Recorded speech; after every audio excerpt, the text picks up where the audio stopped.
Well, we're starting off right now, continuing our coverage on the 21 dogs found tragically dead over the weekend. They were discovered deceased at a boarding facility out in Argyle. The operators you see behind me here of Anastasia's Acres Dog Boarding, they've now been arrested as part of this investigation. And new tonight, we're now learning more about some of the dogs that passed away and what conditions may have led to all this disaster. Benny Nazai, a reporter, has been following this story for us. He joins us now here in the studio with the very latest details. Benny.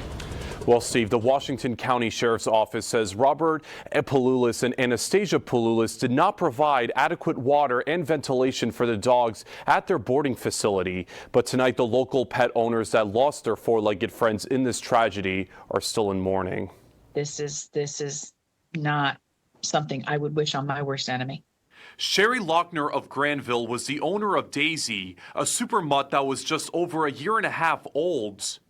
Lochner had previously taken Daisy to Anastasia's Acres dog boarding and says she was excited to go back last weekend. Once before, she actually walked to the car and jumped in the car to go.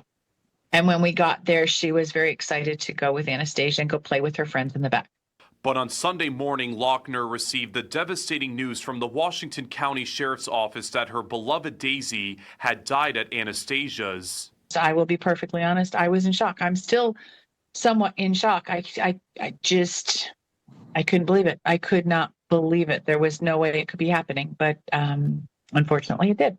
The owners of the boarding facility, Robert and Anastasia Palulis, have been charged with 22 counts of overdriving, torturing, and injuring animals, as well as failure to provide proper sustenance. Sources telling NewsChannel 13 that the nearly 24 dogs were kept in a very small space with no air conditioning turned on or other ventilation. Dr. Joy Lucas of Upstate Animal Medical Center says airflow is essential to keep animals safe, and having to rely on ventilation systems can be very dangerous. You know, you can have one or two animals in one area, but if that area doesn't have good ventilation and there's only one or two in there, that's bad. There could be 10 in that same space, but with good ventilation, that's fine. There's just so many factors. But Lochner says there are still many unanswered questions and hopes that more can be done in order to prevent another similar tragedy in the future. I need more answers. I just want to know what we can do to stop it happening again, because nobody needs to go through this again.